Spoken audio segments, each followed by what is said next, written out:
राज्य परिवहन महामंडळाच्या शिरूर आगारात नवीन लालपरी बस दाखल झाल्यात। या बसचं लोकार्पण आमदार माऊली कटके यांच्या हस्ते करण्यात आले। ग्रामीण भागातील सर्वसामान्य प्रवाशांच्या हक्काचं साधन असलेल्या लालपरीचं जंगी स्वागत यावेळी शिरूर आगारात करण्यात आले। राज्य परिवहन आगाराचे विभागीय अधिकारी आणि आगारातील अधिकारी देखील यावेळी उपस्थित होते। चकचकीत लाल रंगातील नवी कोरी बस पाहून आमदार माऊली कटके यांना देखील ही बस चालवून पाहण्याचा मोह झाला।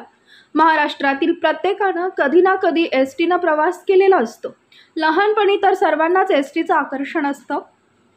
आमदार माऊली कटके यांनी देखील बस चालवून आपल्या लहानपणाच्या आठवणी जाग्या केल्या।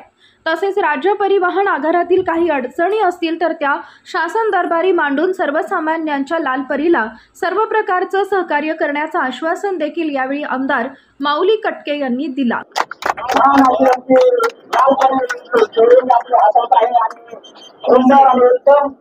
ड्रायव्हिंग करण्याचं कौशल्य आपल्याकडे आहे। आम्हाला आनंद आणि हेवा वाटतो। धन्यवाद आमदार साहेब। एकदा आमदार साहेबांसाठी जोरदार टाळ्या आणि घोषणा। या ठिकाणी खरोखर आमदार साहेबांनी स्वतः गाडीचं स्टेअरिंग हातात घेऊन या ठिकाणी आपली गाडी चालवलेली आहे। धन्यवाद धन्यवाद धन्यवाद।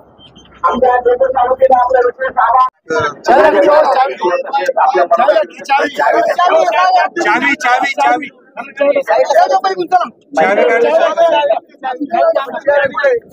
ताज्या घडामोडी जाणून घेण्यासाठी शिवशाही न्यूज यूट्यूब चॅनलला सबस्क्राइब करा। आपण हा व्हिडिओ फेसबुकवर पाहत असाल तर फेसबुक पेज फॉलो करा आणि शिवशाही न्यूज.com या आपल्या वेबसाईटलाही भेट द्या।